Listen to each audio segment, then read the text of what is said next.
Hi, everybody, and welcome to today's lecture, the Robert Wolen Lecture on Bioethics and Pharmacology. We actually have a little bit of a disagreement about the title of the lecture, if it's Pharmacology and Bioethics or hosted by Pharmacology and Bioethics about bioethics. But either way, we'll have a wonderful lecture today for you today. I'm Peter Schwartz. I'm the director of the IU Center for Bioethics, one of the co-hosts here. It's my pleasure to introduce Professor Fleck, who's University Distinguished Professor at Michigan State University in the Center for Bioethics and Social Justice and the Department of Philosophy there. He's an elected fellow of the Hastings Center, which is a high honor in our field. Professor Fleck has published only 160 articles and book chapters, but actually it's probably a couple of years off, so a couple of years old, and that's also 4 books on a broad range of topics in bioethics, especially related to healthcare justice and policy, and examining the role, more recently, of public reason and addressing bioethics questions. Most recently, he's published extensively on precision health and genetics, related again to those topics of health policy and health justice, and that's directly relevant to today's talk. In 2022, he published a book with Oxford University Press, one of our leading publishers in philosophy, of course, called Precision Medicine and Distributive Justice, Wicked Problems for Democratic Deliberation. Professor Fleck is a true Midwesterner, I will brag, here in Indianapolis, having been raised in Chicago, educated in St. Louis, some significant part of his career here in Indiana, and then much of his career in East Lansing, Michigan. He received his MA and PhD from the St. Louis University, and his Indiana link is, I think, as I calculate on the CV, I haven't checked it, 14 years in South Bend before decamping for East Lansing. Let me say a couple words about how Dr. Fleck came to our attention in the Bioethics Center. Meg Gaffney, my colleague, who's not here right now, she's online, hi Meg, and I had a small grant from the med school to teach bioethics in the second year pharmacology class, team-based learning. And it was actually Janelle's predecessor in that class. That's how old I am. Janelle's young, of course. But Meg and I put together a class. We wanted to talk about price and value and thinking as future physicians about the price of what they were prescribing and whether it had the necessary value. And where do you find a bioethics paper like that, which does the hard work of calculating something like quality and then talking about a specific treatment? And it was Professor Fleck's paper that had just appeared then, a few years ago now, in the Hastings Center report. We taught that paper for about 10 years. It's still one of my favorites in the field. And when we were planning for this talk, we were talking about important topics in pharmacology and bioethics. We decided price would be an important one, thinking about quality, thinking about price, thinking about distribution, and we therefore were very eager to reach out to Professor Fleck and find out his availability, and we were thrilled he agreed to come. And so with no further ado, that was a lot of ado, let me hand things over here to Professor Fleck. Thank you. And I had one job, but Nick went out to clean up. He forgot. There's a reception following the talk in the atrium at Van Nuys or MS Medical Sciences building right across the way.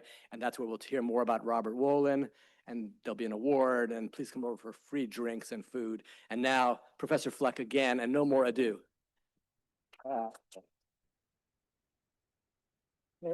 Good afternoon, everyone. The first thing I want to do is I'm doing a kind of mic check to make sure, but apparently this mic is working just fine. I'm happy with that. Okay, good. And the second thing I want to do is I want to thank Mrs. Wolen and her daughter for their support for this endowed lectureship. We're very grateful for the invitation and for the opportunity to speak with all of you this afternoon. And with that, let me get to my slides here. Let's see, does this thing work? Maybe, or that's the wrong direction. Let's try that. Oh, never mind. Let's just use the keyboard. Hold it. Oh, it's on. Oh, what does that mean? Hit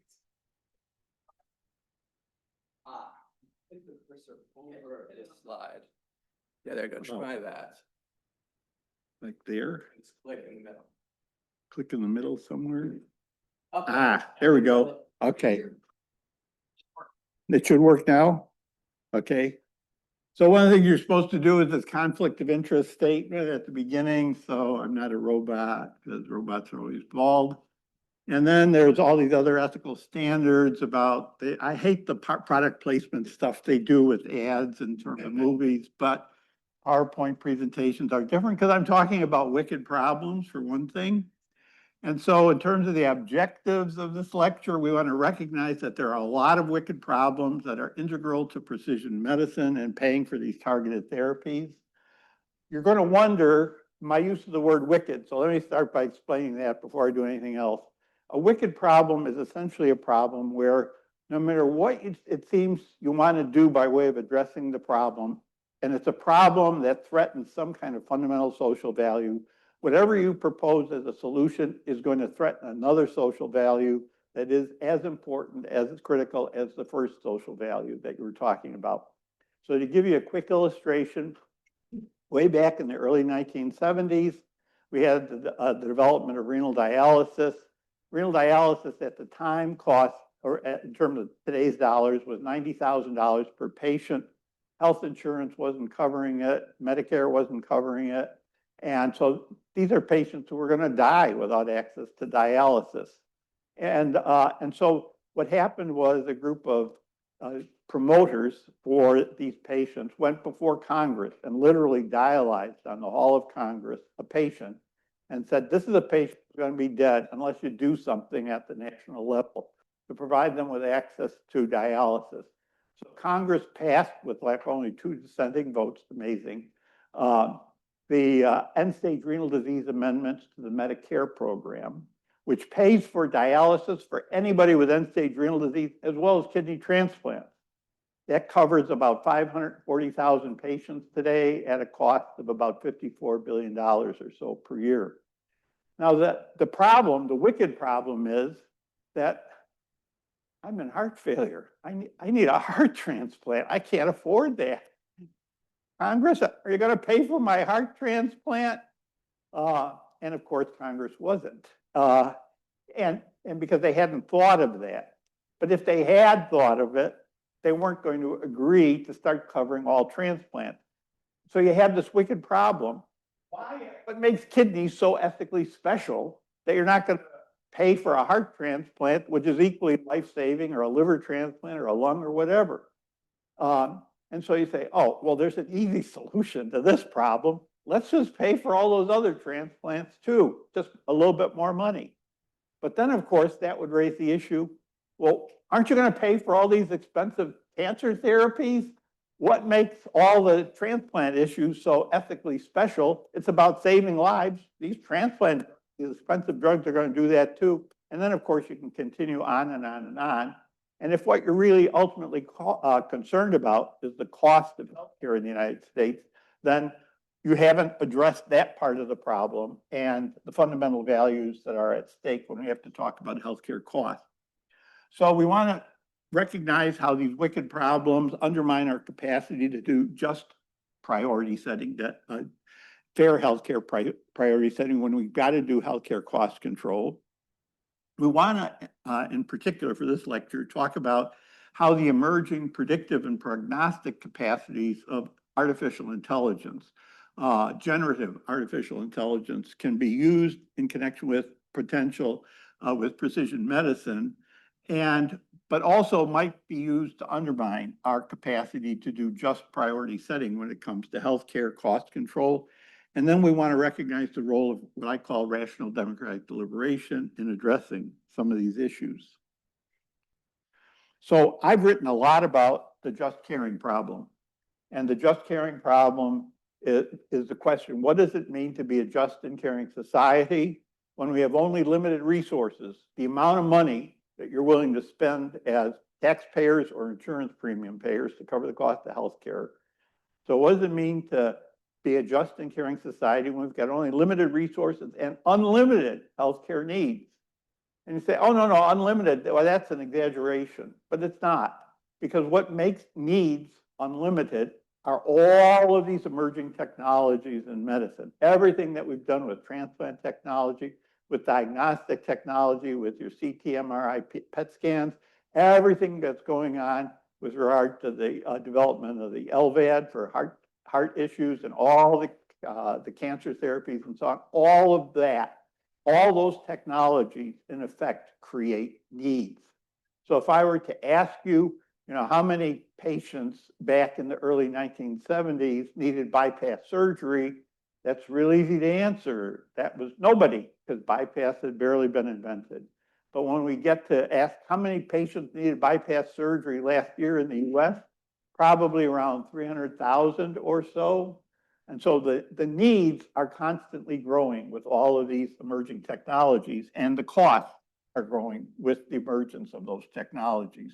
So then we're faced with the question, what exactly is a just and caring society supposed to include in a benefit package that ought ideally to be available to everybody in our society, who in fact, everybody has contributed to creating the kind of healthcare system that we have today and the capacities that we have for doing that.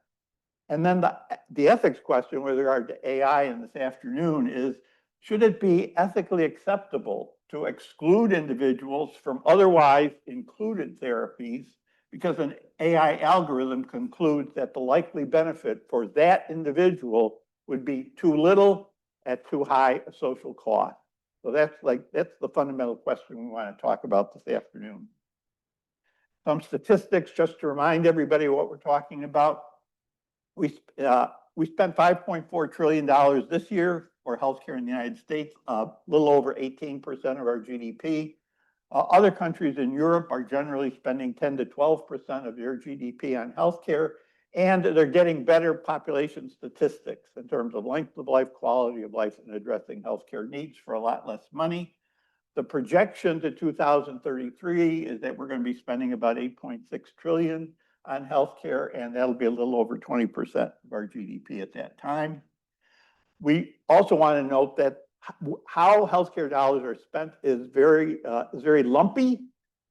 It's spent on for example, 50% of our healthcare dollars are spent on just the 5% of individuals who are the sickest individuals in any given year in our society. Some of whom will die in spite of all the money we spent on them, others of whom will have long and prosperous lives as a result of the large sums of money we may have spent. Medicare patients are a very large part of this issue. So roughly we had something like 17% of the US population right now is over the age of 65, but that 17% consumes 37% of all those healthcare dollars we spend this year, which is about 1.8 trillion. Medicare expenditures, this last year we're at 1.2 trillion. Projections to 2033 put that at 2.2 trillion, and the 10-year projections for Medicare put the aggregate amount at about $14.9 trillion. These are all very, very large numbers. And so in both Europe and the US, we have a growing elderly population. For us, it's the post-World War II baby boom generation. With regard to cancer, I'll remind everybody the basic statistics are it's a dreaded disease. It's mostly a disease of older individuals. In general, 87% of cancers are in individuals over the age of 50. That's a statistic I want you to keep in mind for later. Most cancers are treatable if they're caught early, but the cost of cancer treatment, if we're talking about metastatic cancer or more advanced cancers, is extraordinarily expensive. And very often, most often, the results of high costs are only marginal benefits that are achieved. So if we can't spend all the money on everything in terms of healthcare needs, how do we set priorities? And so is it more important to treat patients with various cancers or various forms of advanced heart disease or lung disease or liver disease or dementia or renal disease or HIV or any of the other kinds of disabilities that individuals, how should we set those priorities? How do you compare these things and say it's more important to do this rather than that? What are the rational ways of accomplishing that? There are these different theories of justice that philosophers talk about. I won't go into detail here, but the basic idea, if you're a utilitarian, what you're committed to, what you want, is to do the most good for the fewest dollars, to get the biggest bang for every buck you're going to spend.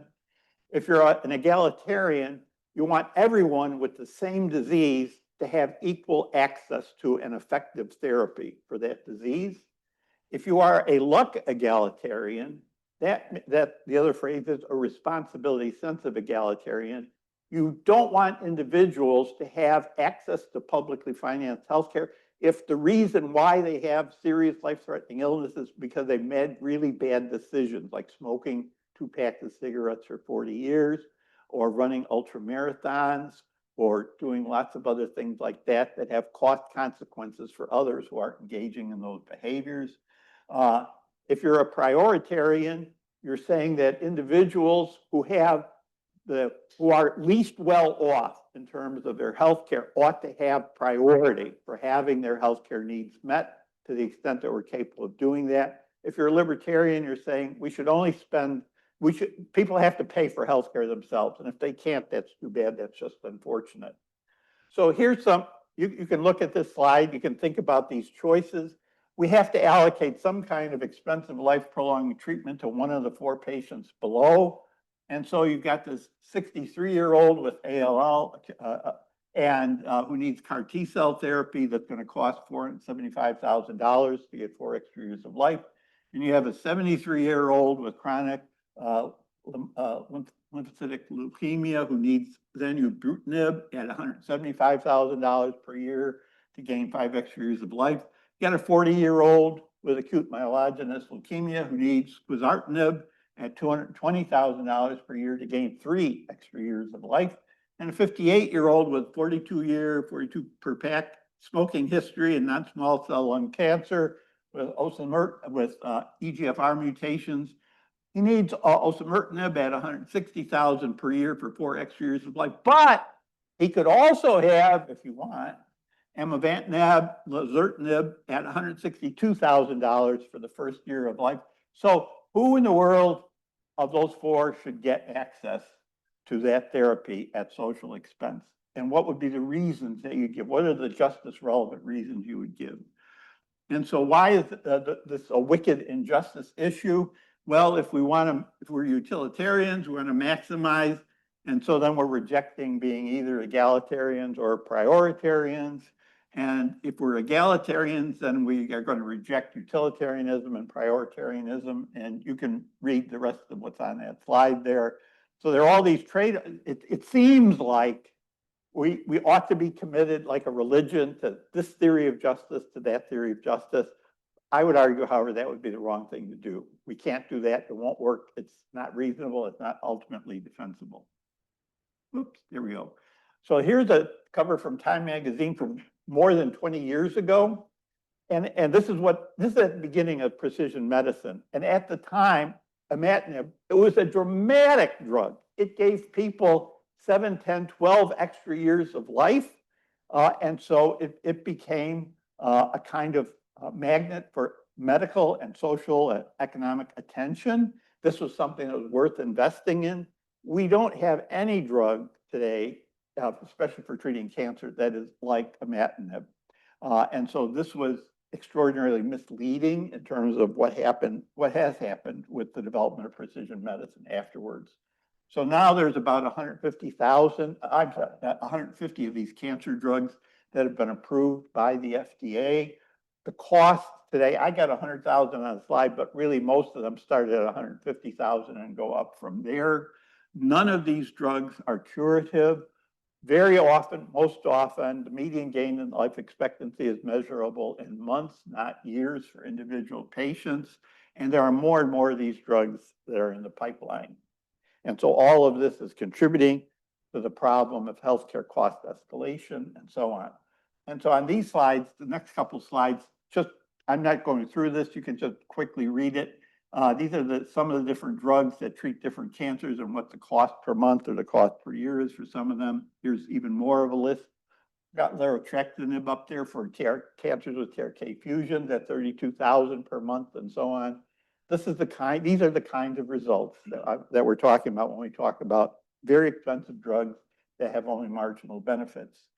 And then we have this drug, zeneucutuzumab for NRG1 fusion positive cancers. The cost of that is $617,000 for a median survival gain of 6.7 months. This is one of the more recent things I came upon. The wickedness issue is If you've developed all of these other drugs for all these other cancer-inducing mutations, how can we justify not developing and making available this drug as well? And then, of course, there are the gene therapies. Whoops, hang on. There we go. Here are some of the gene therapies. So these have front-end costs between 2.4 and 4.2 million. The claim is that these gene therapies do in fact yield a lifetime cure. We don't really know that. And a problem, here's a wicked problem for you. It seems like there's some emerging medical knowledge that suggests that these effects may wear off, maybe for some individuals, maybe for more than just some individuals. And then that would raise the question of whether or not, if the effects have worn off, whether we have an ethical obligation to provide another round of gene therapy that would be just as costly as the first round that you see up there. So here we have amivantamab plus lazertinib in previously untreated EGFR mutated advanced non-small cell lung cancer. Median duration of response is 25 months compared to osimertinib, where the median duration is 16.8 months. So there's a 7-month difference there. And the ethics, the wicked question is, well, is osimertinib good enough from the point of view of what I will refer to as rough justice? Because we're not going to have perfect justice because of the problems are wicked. So that we're not going to have perfect justice. We only have rough justice. And so are we ethically, if we provide somebody with osimertinib and you develop a resistance problem and so on, are we ethically obligated then to provide them this other more expensive drug and so on? And then you've got the early 2000s, the use of checkpoint inhibitors or immunotherapies. Can you actually reasonably expect to have a cure with these? You still can't say anything about a cure with any of these drugs. There are some long-term responses, but cure would be a very optimistic use of that term in this particular context.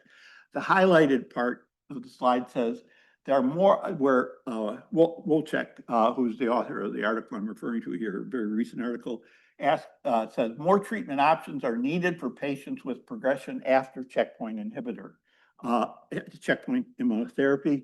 And the question is, how many more options ought there be? How many more are we ethically obligated to be? As we'll see in a bit, this raises the question of whether or not cancer is given some kind of special moral status if we believe we have unlimited obligation to continue to develop these one generation of drugs after the next, which can yield something in the way of ongoing survival for individuals. Again, many of you may be familiar with a slide like this, which simply visually gives you a sense of these are the different kinds of mutations that we're talking about with regard to different cancers that can be treated with one or another of the targeted therapies. So I'm not trying to go through all of that. The take-home message is that those are all different drivers of different cancers. And oftentimes, these are really small numbers of individuals who are affected with that particular driver. I give a different example outside of cancer with ALS and this drug tofersen, which for 2% of ALS patients who have mutations in the SOD1 gene, they can have treatment costs using that drug of $375,000. The wicked question is, are we ethically obligated for ALS now to look for targeted therapies for other genetic features of ALS that might have similar kinds of results for those particular individuals? This is one of the wicked problems we keep coming back to. What are the moral intuitions that are driving us in terms of asking these questions? You see them listed on the slide there. The rule of rescue, probably more than anything else, is what's at stake here. And the rule of rescue essentially is, and for a wealthy society, if we know somebody's life is in peril and we have the capacity to save them, then we have an ethical obligation to spend whatever amount of money is necessary in order to save their life. That's kind of what that means. And in practice, what it means is if some 22-year-old individual decides they want to sail the 17-foot sailboat across the Pacific, and all of a sudden they're faced with these 50-foot waves that are overwhelming the sailboat, and they're sending out radio signals, help, help, help. And somebody picks up those signals, we're going to send out planes and boats and whatever to try to save their life. It'll cost millions of dollars. That's the rule of rescue. We can afford the rule of rescue because those kind of situations are relatively rare. But when we're talking about 610,000 cancer deaths each year in the United States, plus all the other causes of death, all this kind of treatment, or that represent last and so on, we would be ethically obligated to spend trillions of dollars per year in order to try to manage the saving of those lives. It's not obvious that that is something that is ethically obligatory. I could give lots of other examples, but I'm going to be paying attention to time here. So one of the wicked problems that we have to deal with is something called the ragged edge problem. A bioethicist, Daniel Callahan, is the one who came up with this phrase. It's not my phrase. The general idea is that it would be nice if as with anybody who has appendicitis, they need an appendectomy. It's the same treatment for the same medical problem. That's really easy to deal with. But when it's the case that you have treatment responses that are over a very wide range, and some down here that say, you're only going to get a month or two or three for a couple $100,000, are we ethically obligated to do that? Where do we want to, can we draw a line? How would we draw the line? This is one of the potential uses of AI to figure out where we could identify individuals who are going to be at the lower end of that spectrum. But then the question is, well, where do you want to draw that line? Where do you want to have a sharp line that you can ethically justify, that's reasonable? And what you find is that there's no what you would call strong logical basis for the most part, or a medical basis for the most part, of saying here there's a clear break and that's where we can draw the line. There's this continuum all along there. So you got ragged edges all over the place. Oops. Let's see. Some philosophers like John Harris will say that, quote, so long as people want to live out the rest of their lives, however long this may be or looks like being, then they should be given the best chance we can give them of doing so, and we should not choose between such people on any other grounds, but treat each as an equal. So what that, in essence, what he's saying is that if somebody can benefit from one extra month of life from a drug that would cost $100,000, $200,000, they have a just claim on it. They have as much of a claim as somebody who's going to benefit with 4, 5, 6, 10 extra years of life. Okay, that's what that means, and we have to ask ourselves: is that a moral norm that we want to endorse? Can we endorse that norm? And how do we make that norm fit the whole problem, the just caring problem, the problem of healthcare rationing, healthcare cost control?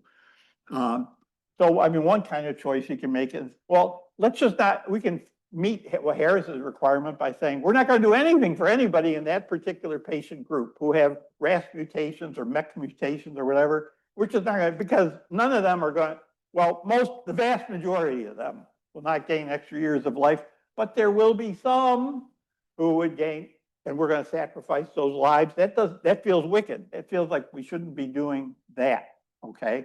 But then if we have no way of identifying who's where on the spectrum, then we end up spending lots of money, oftentimes, for doing relatively little good.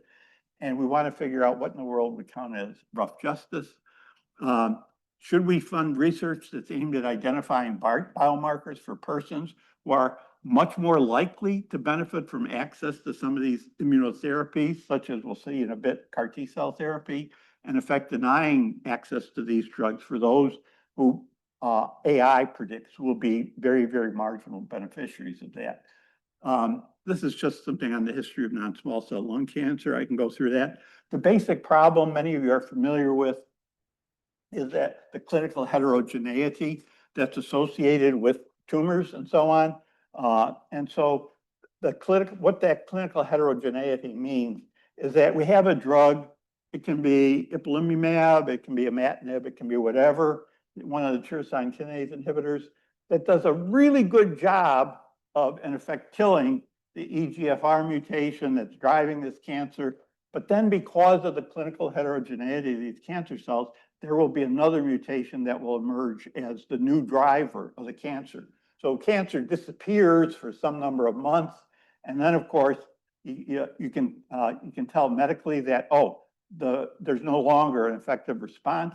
And so that means, well, it means if we can identify what the new mutated gene is that's driving the cancer, and if we can find a drug that attacks that driver, then we can attack the cancer again. And sometimes we're successful in doing that. Other times we're not so successful in doing that.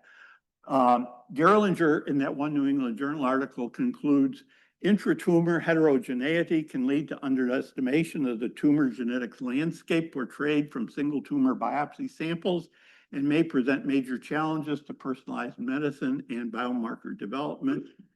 Basically, what he's saying is it may be forever before we can find anything that can effectively address this problem of heterogeneity with cancer. And these other slides are really making essentially the same point about the problem with heterogeneity of cancer. So there's lots and lots of ragged edges then that are generated by the fact of genetic heterogeneity. And then this is also associated with the problem of cancer drug resistance. Again, Garraway concludes, quote, the challenge of tumor drug resistance therefore represents a pervasive barrier that confounds the ultimate goal of cure or long-term control of metastatic cancer. And so again, what I just talked about on these slides are how cancer drug resistance develops, what it means, how are we going to respond to it. Some have suggested we got to use the HIV strategy. And the HIV strategy is either we're going to use a bunch of antivirals in sequence, or we're going to use a bunch of anti-cancer drugs in sequence as new genetic mutations emerge that are driving a cancer in order to try to control the cancer, to try the ideal goal. The goal is to make cancer a chronic condition. Well, should we feel better about that or should we feel worse? Because if it's a chronic condition, and if every year we have to give somebody a drug that costs $200,000 or $300,000, and we have an expanding population from year to year of cancer survivors because we've made cancer a chronic condition, that's something of a problem in terms of healthcare cost control and resource allocation, is it? Again, that raises the question of whether or not there's something that's morally special about cancer that it can command those kinds of resources. And let's see here. Are we going to find a cure for cancer? Not in, well, I won't say my lifetime, because that's probably still too short, but in your life, those of the younger members of the group in your lifetime too, you will probably not see a cure for cancer. And then I mentioned before what some of the perspectives of healthcare justice are that we run into. Then if we're utilitarians, well, then we're only going to treat the super responders because they're the ones who give us the most good at the lowest cost. But if we're prioritarians who want to favor those who are medically least well off, then it seems like patients with metastatic cancer get anything they want because they're always faced with the prospect of imminent death. If we're libertarians, then you can only get what you can pay for. But then if we're egalitarians, we say we want equal concern and respect for all. Well, what are that we equalize? We equalize resources or outcomes or opportunities. And if we're luck egalitarians, then we're not going to treat this melanoma of individuals who are sun worshipers, though, wait a second. Oh, there are also those individuals, migrant workers, who are out in the sun, exposed to the sun, to work for all of us to give us cheaper food. Well, they really deserve access to needed healthcare, but the sun worshipers, they are irresponsible, and we shouldn't have to pay for their care and for their beauty concerns. And so we have this problem of resistance, and how are we going to deal with it? And I'm going to go through that slide. And then one of the ways in which we try to think about these issues in terms of what should we be spending on cancer? We ask, well, what are we spending right now on other kinds of major medical problems? And so I mentioned before on dialysis, we've got 570,000 patients. And even though it's $90,000 a year, so it's below that $100,000 per quality mark, nevertheless, when you've got 570,000 patients, you're looking at $47 billion last year that we spent for those individuals. So the social cost aggregated is very large and noticeable. We paid $250,000 for LVADs, for left ventricular assist devices. we need somewhere in the vicinity of 200,000 of those per year, if you just go by objective medical need. And those individuals will gain somewhere between 1 and 4 years of extra life expectancy. About 30% of those patients will gain less than an extra year for various reasons. Then we're working on this artificial heart that would replace the natural heart. That would have a cost of over $500,000. And the problem is about 350,000 Americans, according to one computer projection, they would be candidates for an artificial heart. That would add 175 billion to the cost of healthcare in the United States. These are mostly older patients, okay?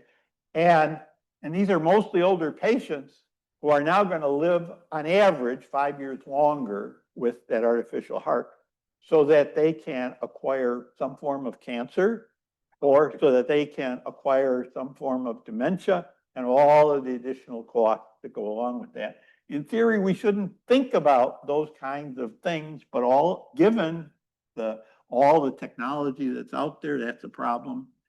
Some other ethical comparators here. We do quadruple drug therapy for HIV positive patients. That had been at $35,000 per year is probably about $45,000 now. The cost, there's over 1 million HIV patients now who are long-term responders because the antivirals work. That's about 35 to 40 billion per year for those costs.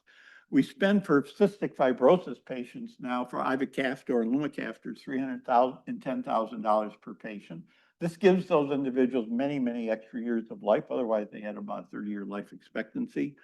We spend $7,400 for the PCSK9 inhibitors for reducing extremely elevated cholesterol. If everybody in the US who in theory was eligible for a PCSK9 inhibitor, we would be adding 80 billion per year to the cost of healthcare in the United States. And then there's the cost of Zolgensma, nusinersen for spinal muscular atrophy at 2.1 million.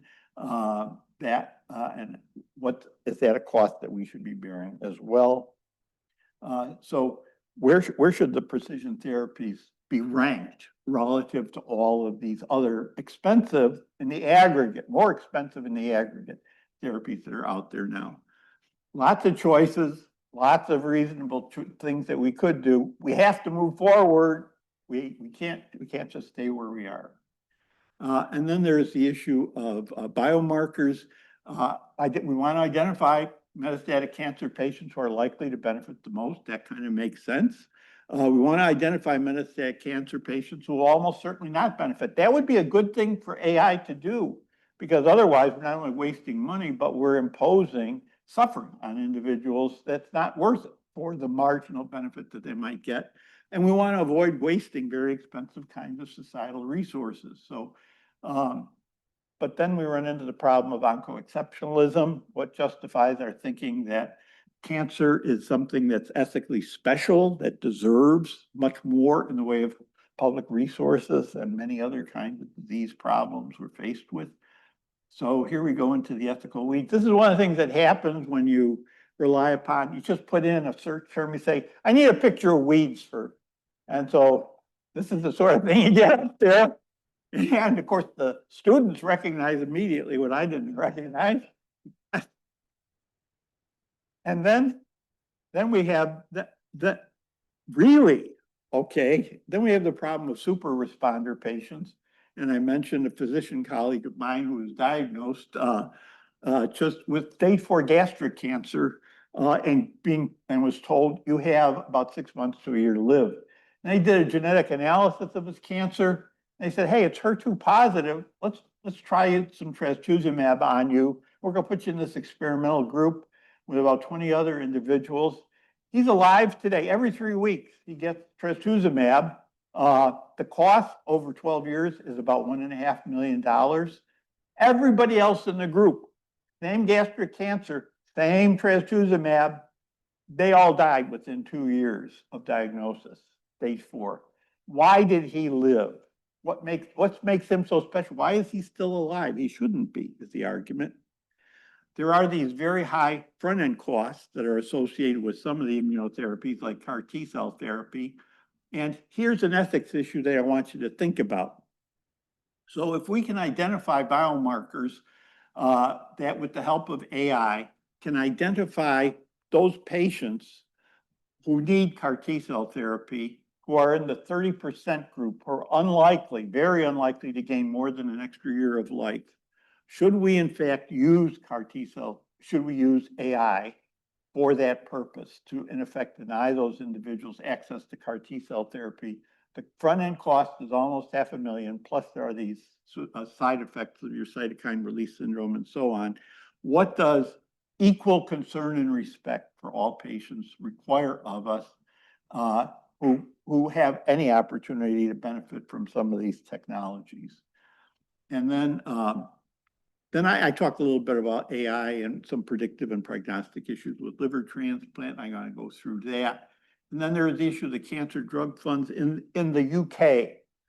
They ran into the problem. They have something called NICE, which is responsible for determining which cancer drugs, which medical therapies, in fact, are worth it from the perspective of NHS.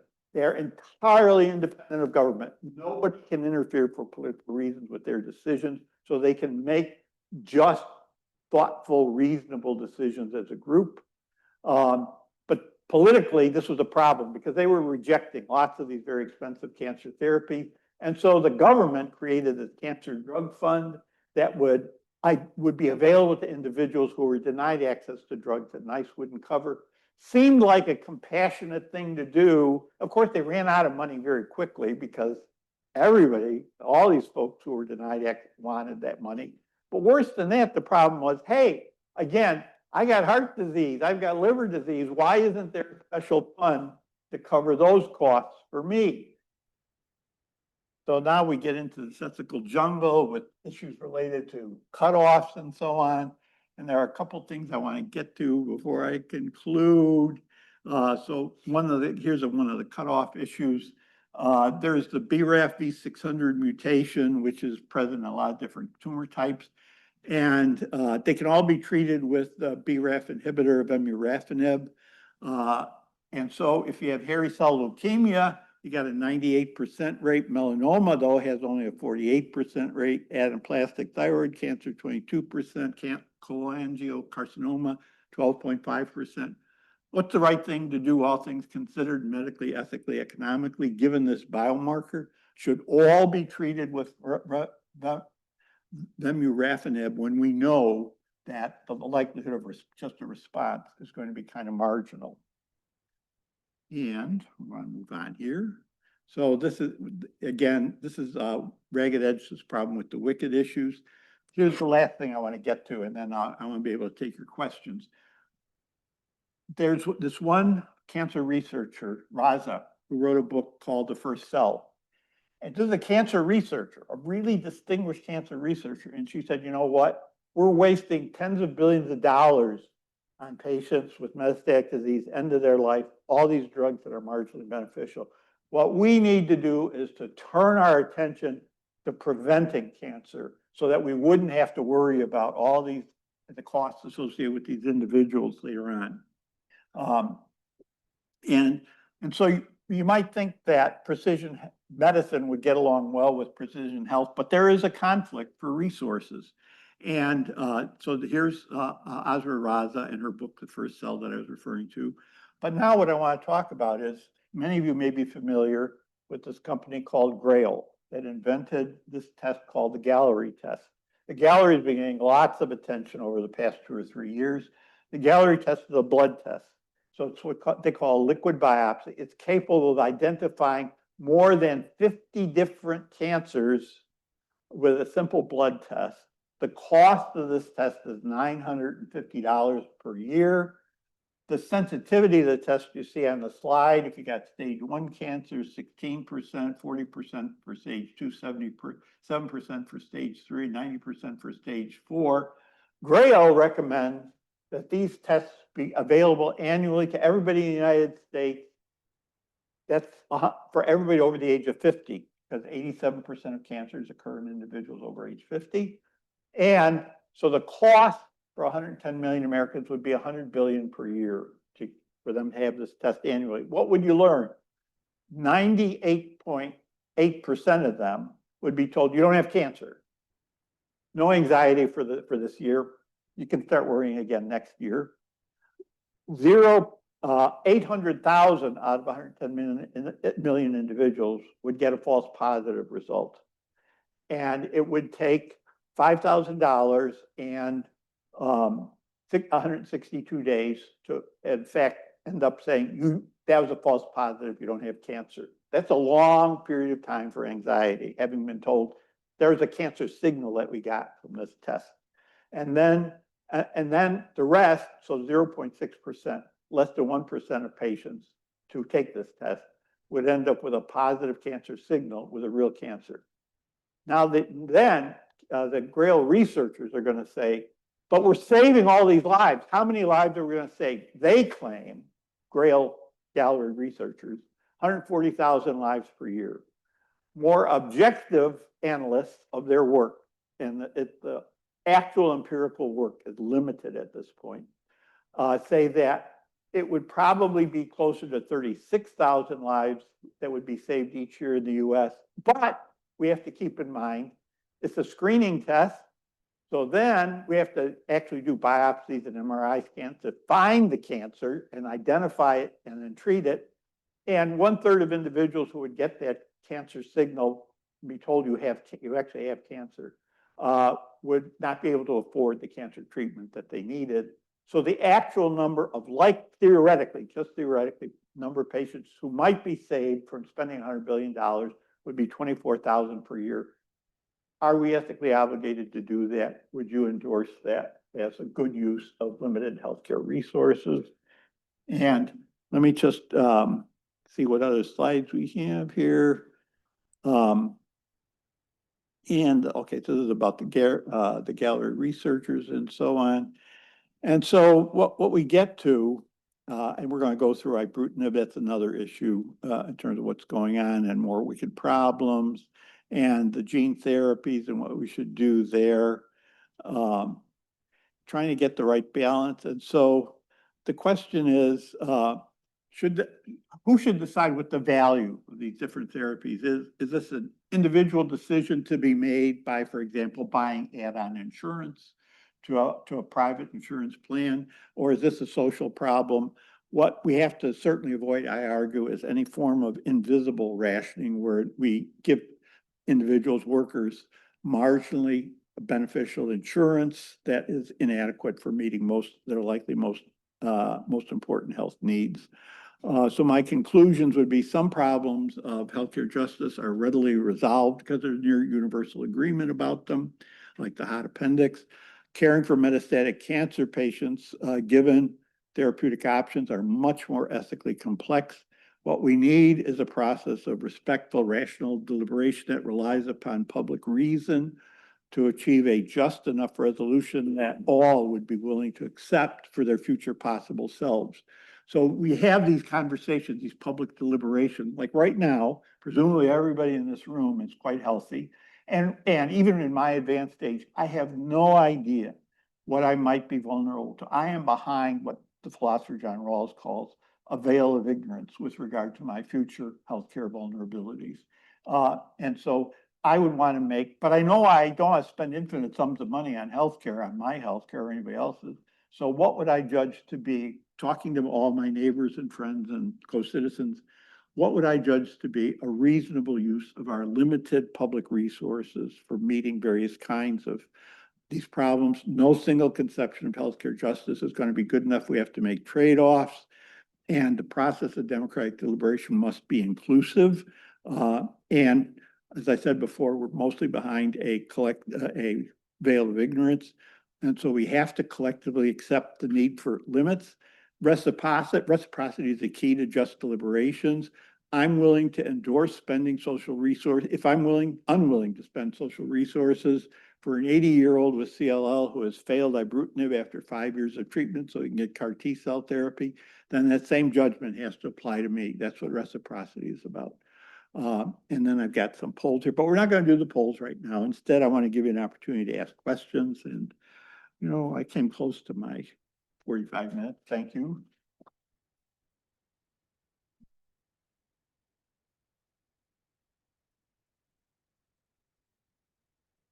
And, oh, okay, are you gonna run around with a microphone? Yes, we are running around with a microphone, just to make sure everybody can hear what the question is, so I don't.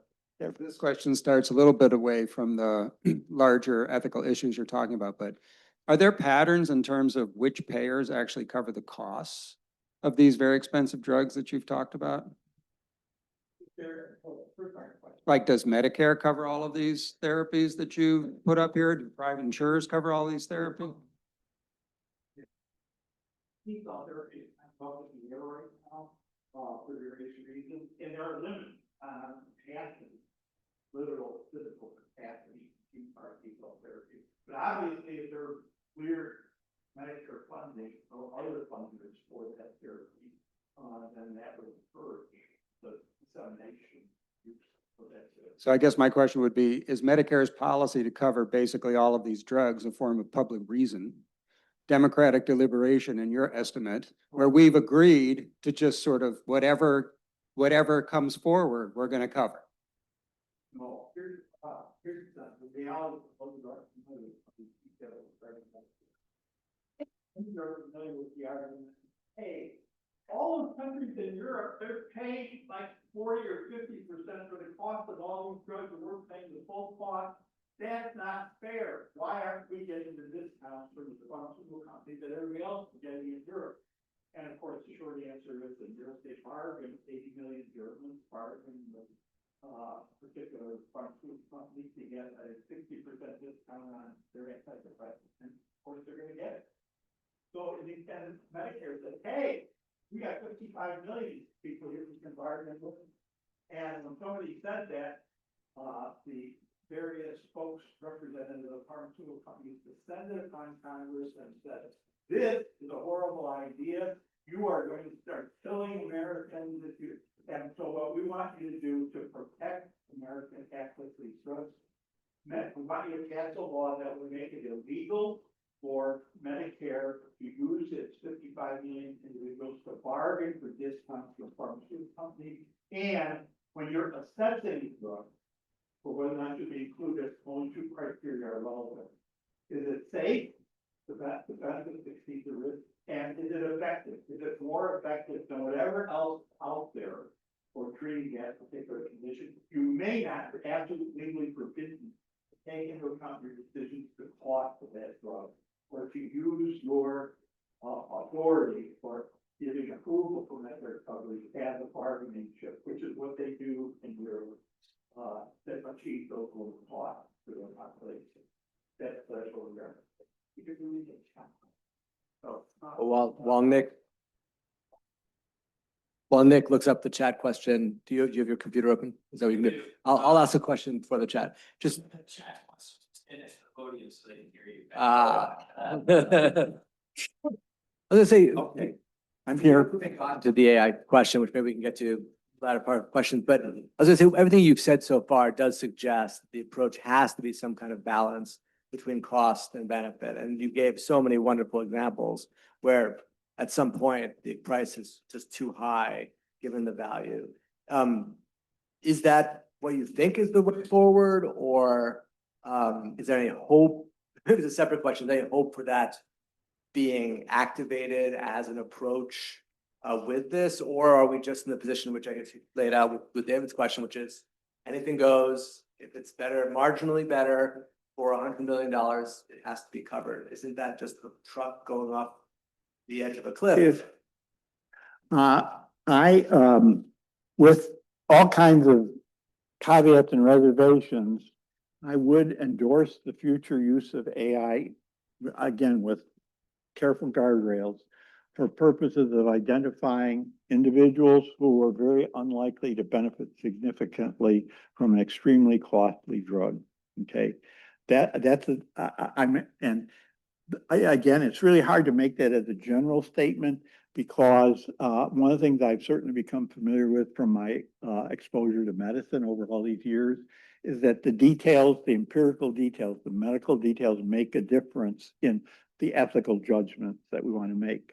Keep in mind that when I talk about AI, it is AI in an assistive mode, that AI does not make these decisions. We would have to use AI thoughtfully, respectfully, and ethically to determine whether or not we would use the AI to deny a classification of patients who are at the low end of benefit access to a very, very costly therapy. That would be a better way of putting what I would be prepared to argue for right now. The other things, of course, that I want to argue for, ideally, we ought to have a Canadian-style healthcare system without all the excess administrative costs that are associated with the US healthcare system right now. So out of that 5.4 trillion that we spend on healthcare this year, somewhere in the vicinity of 500 to 750 billion represents excess administrative costs associated with all the insurance plans, all the rigmarole that's associated with all those insurance plans and fighting them and so on. But if that would be a good thing to do in my mind. It would be just and reasonable, but it doesn't solve the problem because Europe, which has that, and Canada, which has that system, they're struggling with what they can cover with regard to these drugs. And they recognize that the 150 or so drugs that are already out there that are targeted therapies or immunotherapies, this is just the beginning of a tsunami of drugs like that they're coming that may be more beneficial, but that are not going to be less costly. I mean, some of the most recent drugs I've looked at start having these costs in the $400,000 to $600,000 range, and this is it's just realistic. It's just not affordable in our society. It won't work. Millionaires can have those drugs if they want them, but not otherwise. Questions online. The school asks, is there a quality of life component to these ethical questions in addition to simply counting the additional years of life? There is a quality of life that we should take into account as well. And so, first of all, one of the potential virtues of using AI to identify patients who are very unlikely to have much of a benefit in response to one of these targeted therapies is that you not only spare society the expense of that drug, but you also spare individuals the suffering that may be associated with that drug. And so that would be a good thing to do medically and morally speaking. And because their quality of life may be very adversely affected for the last months or so of their life. So that would be a reasonable and good use of AI if we can identify patients like that. Okay. Let's see, there was, it fell out of my mind at the moment, but there might be an example I'll give you later. I think we have time for one more question. Oh, there's that. One more question right there.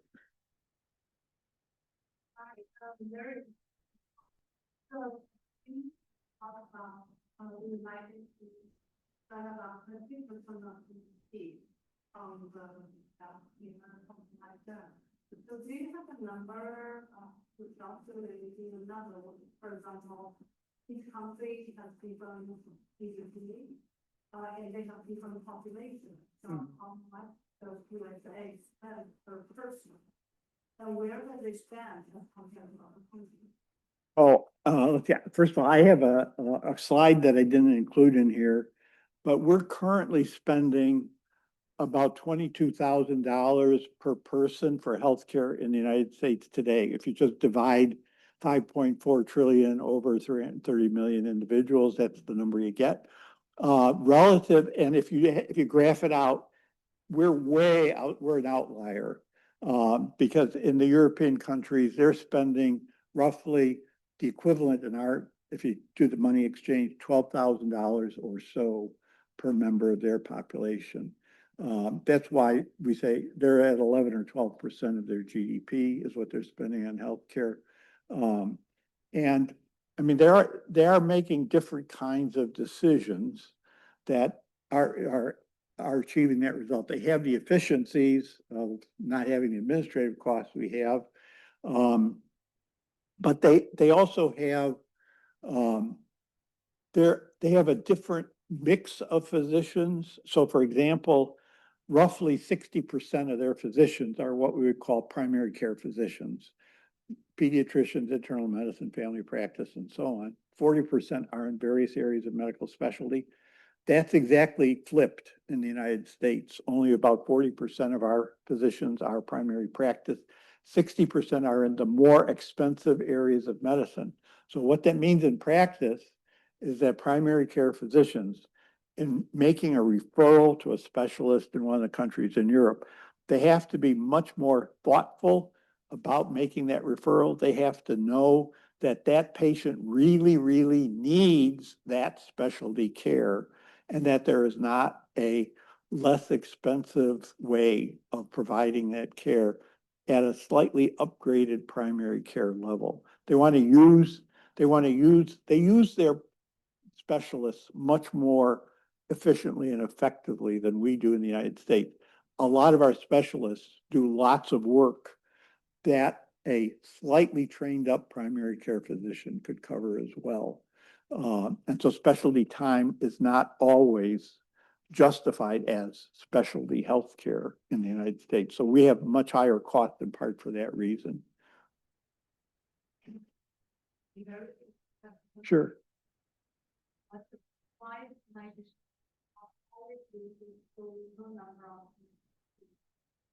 Why don't we have one year? Why is that Wait, why do we have some? Oh, who choose? Oh, well. Yeah. I mean, part of what motivates medical students is that primary care is not as well reimbursed as the medical specialties are. That is that's an obvious reason. And that's a potential problem. And of course, medical students right now are faced with high debt levels, which again is not a problem in Europe or Canada and other countries like that, which they underwrite most of the cost of medical training. But that makes a huge difference as well.